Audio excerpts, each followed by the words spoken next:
Great. Now we're going to do histograms, and I like those a lot. They're very simple in R.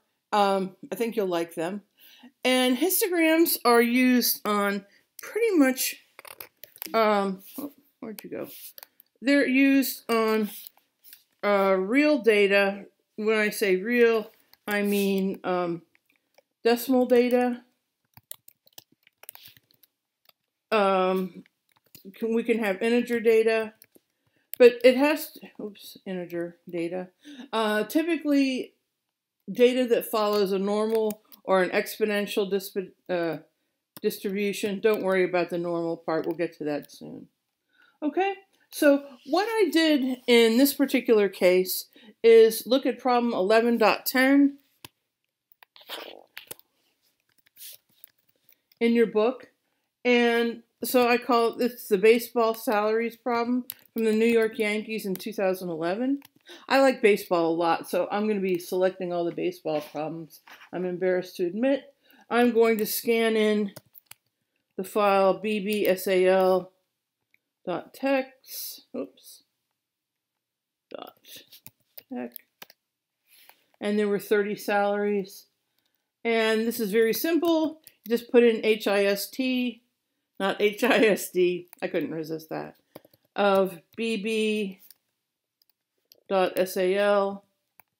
And if you want to put in the title, I just put it in here.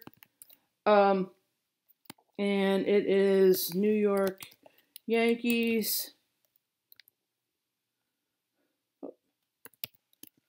salaries, millions of dollars. And I should have put the date in there, but I didn't. And there you have it. Now this is very interesting.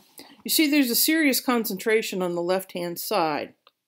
Okay? And then we have the superstars out there in the 30 to 35 bracket. So if you want to think about a comparison between a histogram and a bar plot, the histograms have no spaces between the bars. Bar plots have spaces between the bar. That's one of the ways you can tell the difference. And don't worry, you would never have to construct a histogram by hand.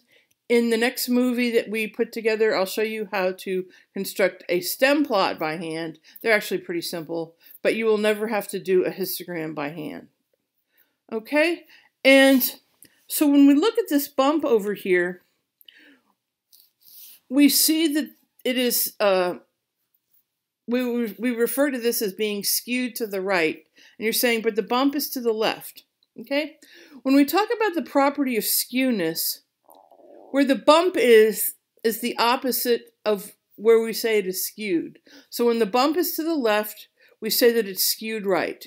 If the bump were over here on the right-hand side, we would say it is skewed left. So it's always on the opposite side of where the bump is. Okay? If it were symmetric, it would be nice and centered, and it would look like the bell curve or the normal curve. And we'll talk more about that in a little bit. Okay?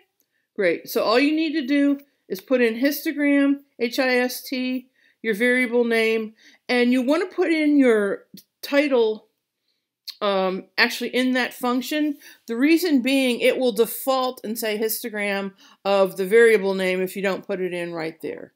Okay? Great.